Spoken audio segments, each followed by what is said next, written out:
Make your brand a friend to the customer. The relationship that your brand and the customer should have is friendship. I'm like, True, if it's just bubble gum, I don't think you'll ever reach that level, right? Bubble gum is bubble gum. And that's the reason why it falls into commodity land. the thing is, even with bubblegum though, like there are brands that I am in love with that I will never forget about. Like Bazooka, come on. Bazooka. It has meaning. Bazooka evokes memories of your childhood when you were more carefree, running around the streets, hot summer afternoons. I don't think it's just bubble gum. You know about jobs to be done, right? We Yes. talked about jobs to be done. Yes. And I don't think Bazooka's job to be done for you is just to have something to chew because you're bored. I don't think that's the job to be done when every time you reach for Bazooka bubble gum. I will digress. When I bought Bazooka before, I don't know if you are a fan of Bazooka, raise your hand, right? But like when I bought Bazooka before, my mom scolded me because I kept buying Bazooka because of the Bazooka Joe comics in the wrapper, and I'd keep these things. I'd collect them, and you know they're sticky, and then I kept them in my room, and it would attract ants and other. And anyway, fond memory of Bazooka. But I would like to go back, Miss Peach, to what you said earlier, which was we're going through a massive shift, and it's not only like for businesses, and I'm not even gonna go on the personal level, but on the business level, especially like in my city, for example, everybody just stopped. Everything stopped, right?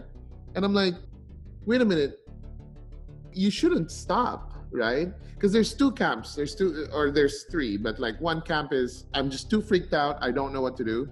The other camp is I need to continue and carry on, or else we're gonna die as a business. And there's another camp that's just hold off on everything and hang on to your cash and not do anything.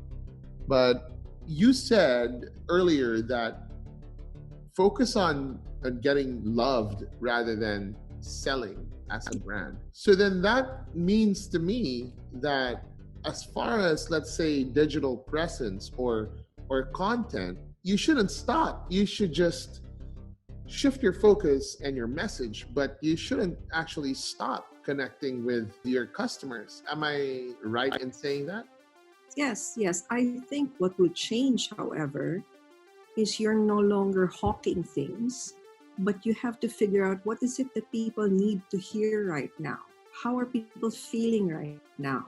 I think you have to empathize with what they're feeling, what they're going through, and what can you as a brand do or provide at this time.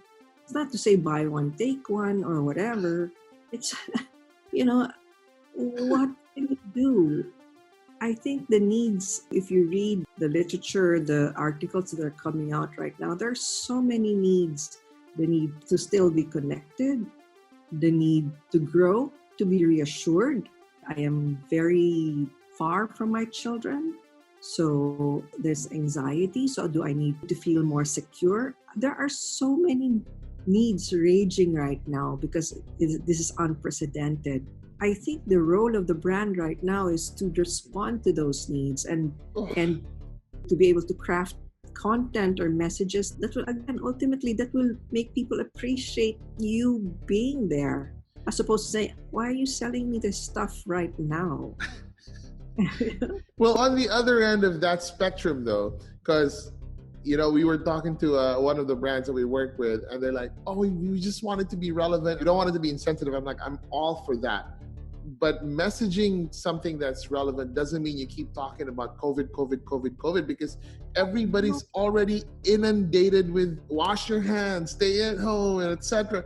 What we're going to take away from this, Miss Peach, because it's like full of jewels and treasures, what you just said. But what I'm taking away from it is, first of all, I think as a brand, since we're all stuck in our homes anyway, you're forced to develop your business or your brand from your home. We need to shift our focus on the activity that we do on a regular, from speaking to actually listening. Because, right? Listening. Not just now, Tom. Brands always have to be listening. Exactly. I think we like the sound of our own voice. You know what I mean?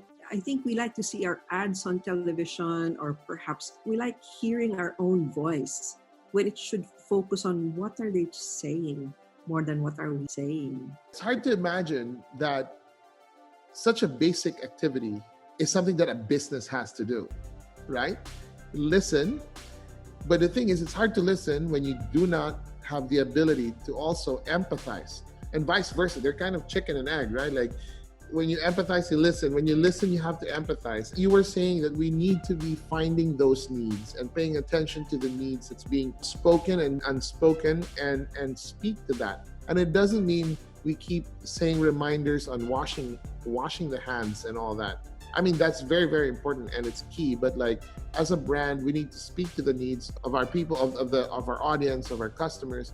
And third, speak to that. But you see, the speaking part is like the very last thing. It's like listening and empathy and speak to the need, not yourself. Don't speak about yourself, but speak towards the need, right?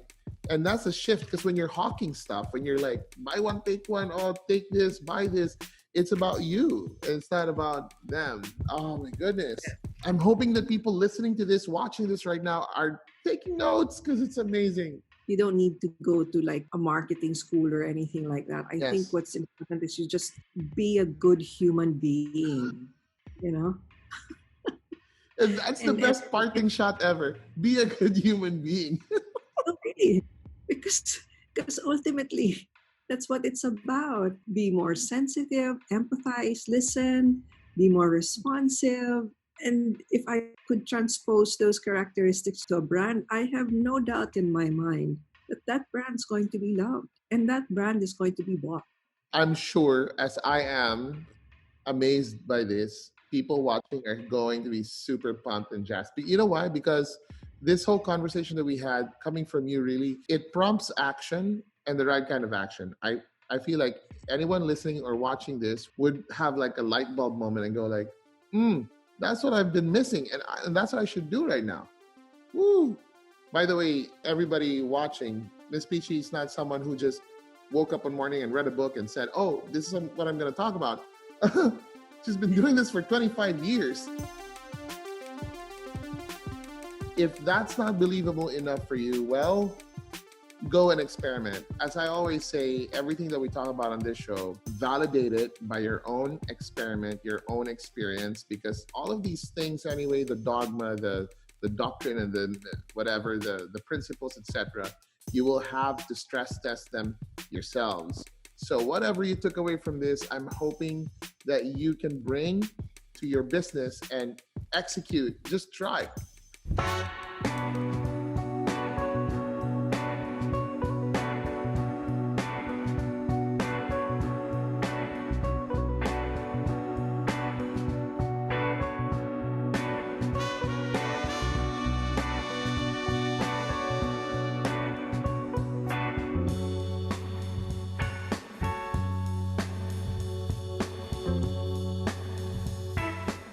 Thank you so much for being on the show. Thank you so much for the pearls of wisdom that we got today.